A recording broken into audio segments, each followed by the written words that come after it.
नमस्कार दोस्तों।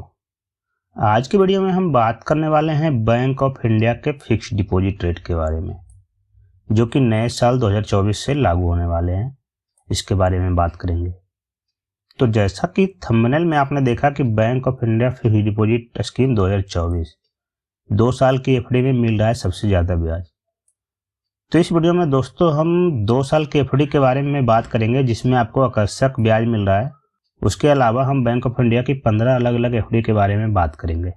2 साल की एफडी में दोस्तों सबसे ज़्यादा आकर्षक ब्याज मिल रहा है, इसीलिए हमने 2 साल में इसमें मेंशन किया है। वीडियो में दोस्तों निम्नलिखित टॉपिक पे हम लोग बात करने वाले हैं। पहला, एलिजिबिलिटी क्राइटेरिया कि कौन कौन लोग इसमें इन्वेस्ट करने के लिए एलिजिबल हैं। दूसरा है डिपॉजिट रूल, इसका डिपॉजिट नियम क्या कहता है, मैक्सिमम आप कितना जमा कर सकते हैं, मिनिमम कितना जमा कर सकते हैं। तीसरा होगा इंटरेस्ट रेट कि अलग अलग स्कीमों में कितना कितना ब्याज मिल रहा है। चौथा होगा दोस्तों मैच्योरिटी वैल्यू कि कितना जमा करने पे आपको कितना पैसा ब्याज मिलेगा। पांचवा हम लोग जानेंगे कि प्री मैच्योर क्लोजर का नियम क्या है, अगर समय से पहले हम लोग उसको क्लोज करना चाहते हैं तो उसके नियम क्या कहते हैं। और आखिर में जानेंगे दोस्तों कि टैक्स संबंधित नियम क्या कहते हैं, अगर समय से पहले हम इसको क्लोज करना चाहें या हमको जो भी इसमें ब्याज मिलेगा उस पर कितना टीडीएस कटेगा। तो आइए इन सबों के बारे में बारी बारी से जानते हैं। वीडियो पसंद आएगा दोस्तों तो वीडियो को लाइक कीजिएगा, शेयर कीजिएगा और चैनल को सब्सक्राइब नहीं किए हैं तो सब्सक्राइब जरूर कर दीजिएगा। एलिजिबिलिटी क्राइटेरिया की बात करें दोस्तों तो इसमें से इंडिविजुअल आदमी अपने नाम से इन्वेस्ट कर सकता है। 2 या 2 से ज़्यादा इंडिविजुअल पर्सन ज्वाइंट अकाउंट खोलकर इसमें इन्वेस्ट कर सकते हैं। किसी भी पार्टनरशिप फर्म के नाम से इन्वेस्ट किया जा सकता है। माइनर बच्चे के नाम से इन्वेस्ट किया जा सकता है। अगर कोई लिमिटेड कंपनी है तो उसके नाम से भी इसमें इन्वेस्ट किया जा सकता है। एसोसिएशन, क्लब, सोसाइटी आदि के नाम से भी इसमें इन्वेस्ट किया जा सकता है। ट्रस्ट, रिलीजियस इंस्टीट्यूशन, कोई भी एजुकेशनल इंस्टीट्यूशन है, उसके अलावा कोई भी चैरिटेबल इंस्टीट्यूशन है तो उसके नाम से भी इस स्कीम में इन्वेस्ट किया जा सकता है। डिपॉजिट लिमिट की बात करें दोस्तों तो मिनिमम आपको इसमें 10,000 रुपये जमा करना है।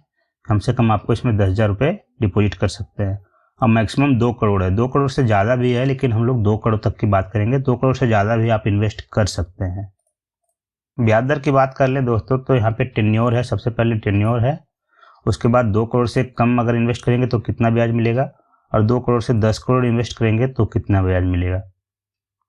7 दिन से लेकर 10 साल तक का स्कीम है इसमें। तो 7 दिन से 14 दिन में आपको 3% ब्याज मिलेगा। 2 करोड़ से कम में 2 से 10 करोड़ में 4.5%। इसी तरह से दोस्तों आप देख सकते हैं 15 से 30 दिन का स्कीम है, 31 से 45 दिन का, 46 से 90 दिन का, 91 से 179 दिन का, 180 से 210 दिन का, फिर 211 से 269 दिन का, 270 दिन से 1 साल से कम का। ये सारा का जो है इंटरेस्ट रेट दिया गया है। आप वीडियो को पॉज करके चाहे तो इसका स्क्रीनशॉट ले सकते हैं या वीडियो को बार बार रिपीट करके ध्यान से देख सकते हैं। हम लोग को जो बात करना है दोस्तों वो 1 साल और उससे ऊपर वाले में ज़्यादा बात करेंगे। फिर देखिए दोस्तों 1 साल का जो टेन्योर है उसमें 2 करोड़ से अगर आप कम इन्वेस्ट करते हैं तो 6.5% ब्याज मिलेगा, और 2 करोड़ से 10 करोड़ के बीच में 7.25% आपको ब्याज मिलेगा। 1 साल से ज़्यादा और 2 साल से कम में भी आपको 6.5% ब्याज मिलेगा, और 2 करोड़ से 10 करोड़ में 6.75% मिलेगा। मेन यहाँ पे फोकस है 2 साल में। तो 2 साल में देखिए यहाँ पे आपको 7.25% मिल रहा है, जो कि कंपाउंडिंग इंटरेस्ट मिलता है। तो एक्चुअल में ये इंटरेस्ट हो जाएगा आपका 7.77%। 7.77% आपको इसमें ब्याज मिलेगा 2 साल में, जो कि पोस्ट ऑफिस से आपको ज़्यादा ब्याज यहाँ पे मिल रहा है 2 साल में। 2 साल से ज़्यादा और 3 साल में दोस्तों 3 साल से कम में आपको 6.75% ब्याज मिल रहा है। फिर इसी तरह से 3 साल से 5 साल, 5 साल से 8 साल और 8 साल से 10 साल का है। तो ये नॉर्मल सिटीजन के लिए इतना ब्याज है दोस्तों। सीनियर सिटीजन की बात करें तो सीनियर सिटीजन में आपको 0.5% ज़्यादा मिलता है, यानी कि 2 साल में आपको 7.75% ब्याज मिलेगा अगर आप सीनियर सिटीजन है तो। और उसका एनुअलाइज रेट देखें तो वो 8.30 के करीब आता है। सुपर सीनियर सिटीजन के लिए दोस्तों 7.90% ब्याज मिलेगा 2 साल में, और उसका एनुअलाइज देखें तो वो 8.47 के करीब आता है। तो इसीलिए थंबनेल में आपने देखा होगा कि 2 साल में आपको 8.30% ब्याज मिल रहा है। यानी कि सीनियर सिटीजन को प्रत्येक जितना भी आपको नॉर्मल सिटीजन को ब्याज मिल रहा है उससे 0.5% बैंक में ज़्यादा ब्याज मिल रहा है। मैच्योरिटी वैल्यू की बात कर लेते हैं दोस्तों। तो पहले जनरल सिटीजन के लिए बात करेंगे कि अगर आप 1 लाख रुपया 2 साल के लिए इन्वेस्ट करते हैं तो 2 साल में कुल आपको 15,454 रुपया ब्याज मिलेगा। यानी कि 2 साल के बाद आपको कुल 1,15,454 रुपया इसमें मिलेगा अगर बैंक ऑफ इंडिया के 2 साल के एफडी में आप इन्वेस्ट करते हैं तो, अगर आप जनरल सिटीजन हैं। और अगर आप सीनियर सिटीजन हैं तो 2 साल के लिए आप 1 लाख रुपया अगर इन्वेस्ट करते हैं तो आपको कुल ब्याज मिलेगा 16,593 रुपया। यानी कि 1,16,593 रुपया आपको मैच्योरिटी मिलेगा, जो कि किसी भी ब्रांच से फिलहाल ज़्यादा ब्याज मिल रहा है। पोस्ट ऑफिस में भी इतना ब्याज आपको नहीं मिलता है, उससे भी ज़्यादा ब्याज यहाँ पे मिल रहा है। ये 1 लाख रुपया पे है। इसी तरह से आप 1 लाख का मल्टीप्लाई करके जितना भी लाख इन्वेस्ट करना चाहते हैं उससे गुना कर सकते हैं, तो आपको सारे का वैल्यू पता चल जाएगा कि आपको कितना ब्याज मिलेगा। आइए दोस्तों, अब इसके प्रीमेच्योर क्लोजर रूल के बारे में जान लेते हैं कि खाता समय से पहले बंद करने का नियम इसमें क्या कहता है। प्रीमेच्योर क्लोजर नियम की बात करें दोस्तों तो इसमें कहता है कि 5 लाख से कम डिपॉजिट अगर आपका है और 1 साल के बाद अगर आप उसको विड्रॉ करते हैं तो आपसे कोई भी पेनल्टी नहीं ली जाएगी, मतलब पेनल्टी नील होगी।